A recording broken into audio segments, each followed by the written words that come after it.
Hey everybody, welcome back to HDpiano. This is Joe. Today, a nice simple lesson to do with a song that is all about rowing that boat. In fact, you row that boat. You so enthusiastically row the boat, you row it 3 times. And this is by who knows.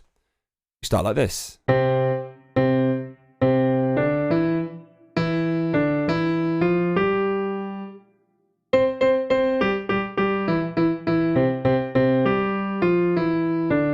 And then we put some chords in.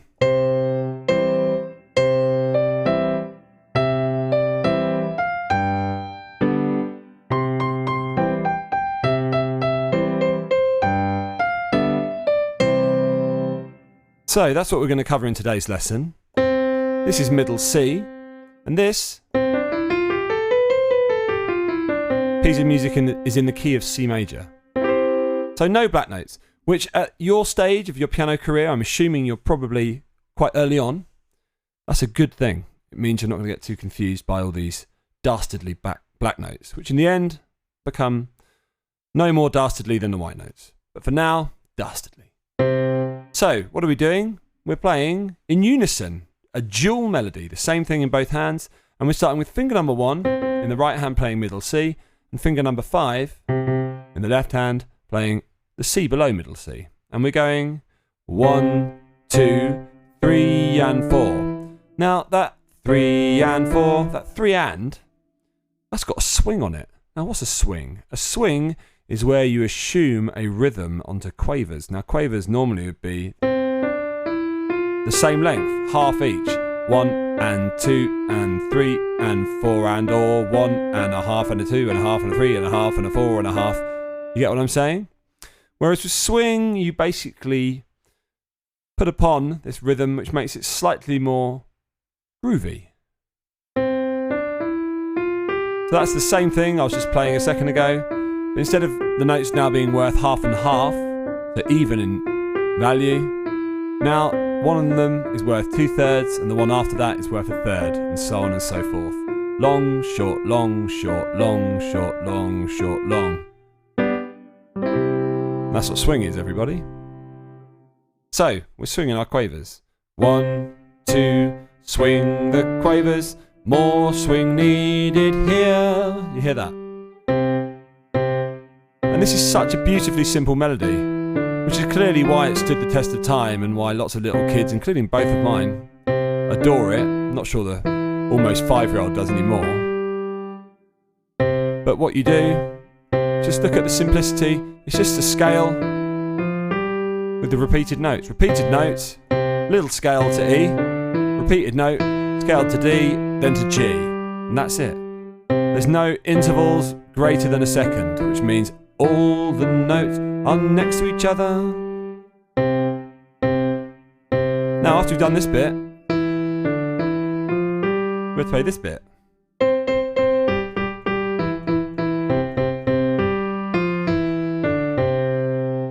Just like that. So, what on earth happened there? Well, we played what's called an arpeggio.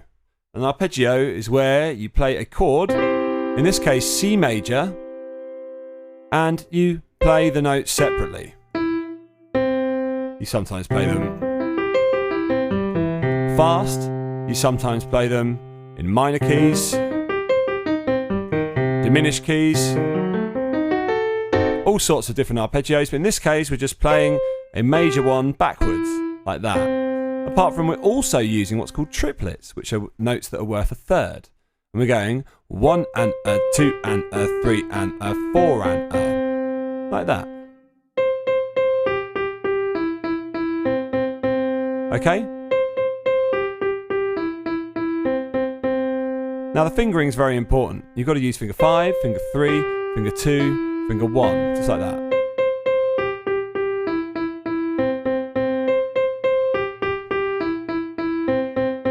Okay? And in the left hand we're doing the same thing. Instead of using 5, 3, 2, 1, we do it in reverse because our hands are opposite. So you go 1, 1, 1, 2, 2, 2, 3, 3, 3, 5, 5, 5. Like that. And then together. like that. Make sure you keep those fingers. If you don't, you're probably going to make a mistake. And then we finally end up on our life is but a dream. Is it though? Pretty sure I'm living in the brutal reality that is London, 2019. Brexit Britain. Anyway, this is a song about a nursery rhyme.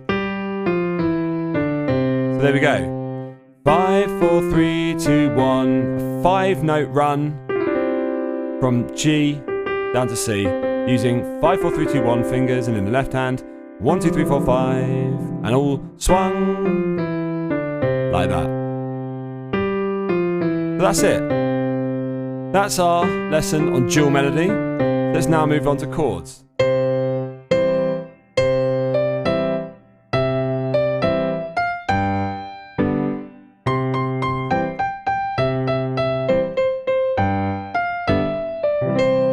Now, playing the same thing but up an octave, which means not C here, but C here in the right hand. So we don't need to think about that, that's fine, that's covered. But what we're playing in the left hand, we're playing like this quite cool, almost stride-like bass and chord.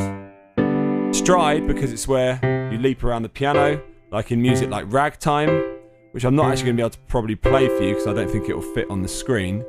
But music like Scott Joplin's The Entertainer uses this style where you jump around like that in the left hand, and we're sort of doing a little smidgy version of that, like that.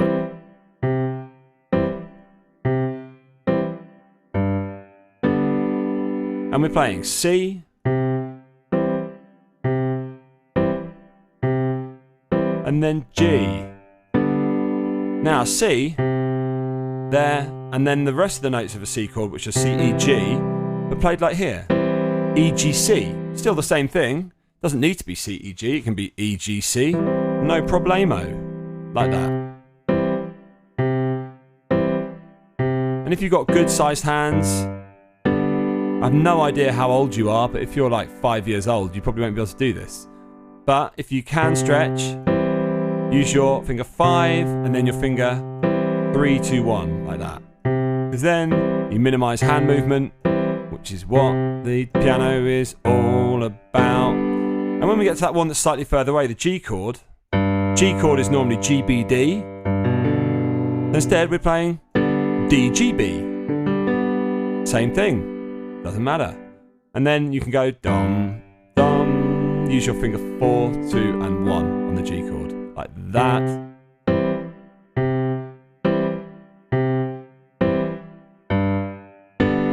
Just like that. So.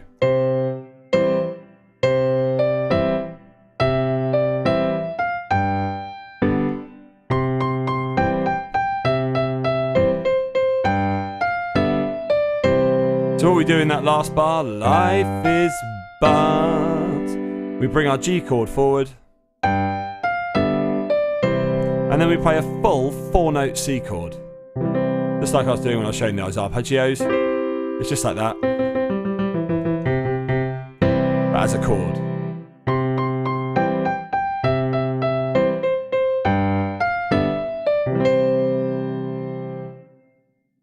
There we are. That's how you play it with chords. Now, why don't we fit one more thing in? Why not? This is how you play it in a round.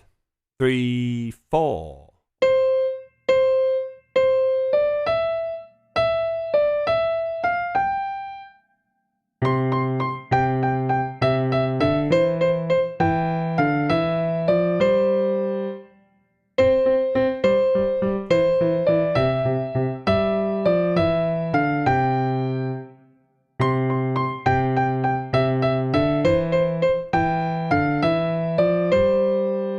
You get the idea. I could go on and on and on. I don't know about you, but when I used to play rounds, play or sing rounds when I was a wee lad, and even up to when I was not a wee lad, when I was a bigger lad, I used to enjoy it a lot.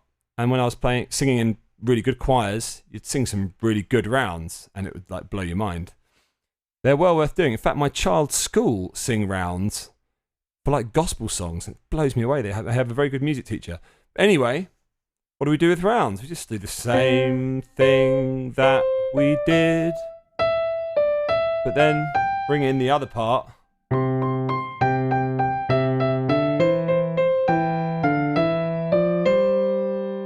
At the halfway point, and then you can carry on.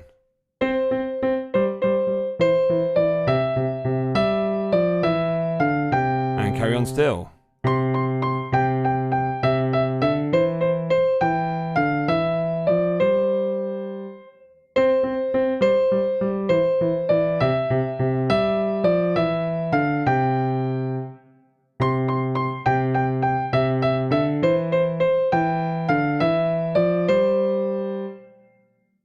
So there we go, everybody.